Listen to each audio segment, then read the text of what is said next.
was the President's January 2nd, 2021 call to Georgia Secretary of State Brad Raffensperger, in which the President urged the Secretary to find 11,780 votes he needed to change the outcome in that state. During that call, President Trump again repeated conspiracy theories about the election that his own appointees at the Department of Justice had already debunked. Trump also made what Secretary Raffensperger apparently considered a threat, accurately considered a threat, suggesting that Raffensperger and his attorney, that they could be subject to criminal prosecution if they didn't follow through with his demands.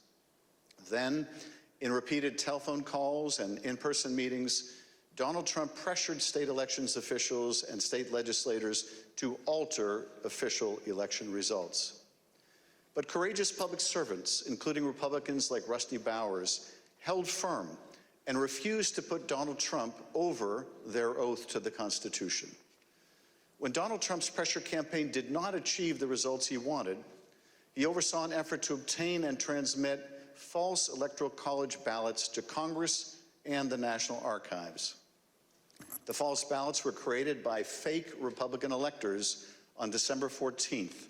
At the same time, the actual certified electors in those states were meeting to cast their votes for President Biden. By that point in time, election-related litigation was over in all or nearly all of these states, and Trump campaign election lawyers realized that the fake slates were unjustifiable on any grounds and may be unlawful. In spite of these concerns and the concerns of individuals in the White House counsel's office, President Trump and others proceeded with this plan.